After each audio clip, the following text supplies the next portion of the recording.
Ang Cebu-Cordova Link Expressway o CCLEX may sukat na 8.9 na kilometro.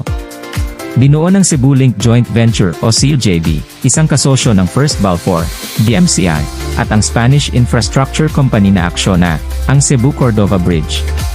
Ang proyektong ito ay ipinagkaloob ng Cebu-Cordova Link Expressway Corporation o CCLEC, isang sangay ng Metro Pacific Tollways o MPTC, noong 2007-10.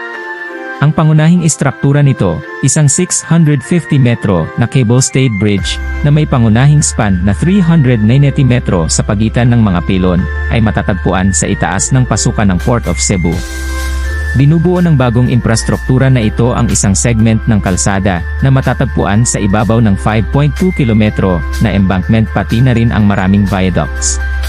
Pagkatapos ng aprobasyon ng disenyo ng kliyente, nagsimula ang konstruksyon noong Hulyo 2018 at nagpatuloy hanggang Setyembre 2021, anupat lumikha ng higit sa 2,500 direktang at hindi direktang trabaho sa rehiyon.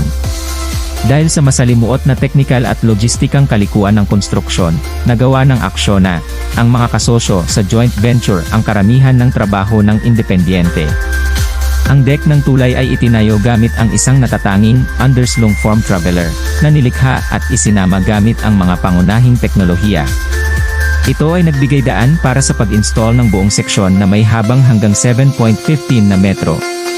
Ang pundasyon ng Cebu-Cordova Bridge, na may lalim na 60 metro, ay nilikha gamit ang mga concrete pile, na nakabaon sa SIB, sa koordinasyon sa Acciona.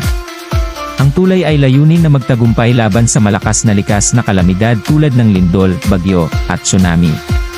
Ang konstruksyon nito ay may higit sa 150,000 cubic meters ng concrete, 31,000 toneladang grade 75 steel, at 965 toneladang aktibong steel para sa mga haligi at cable.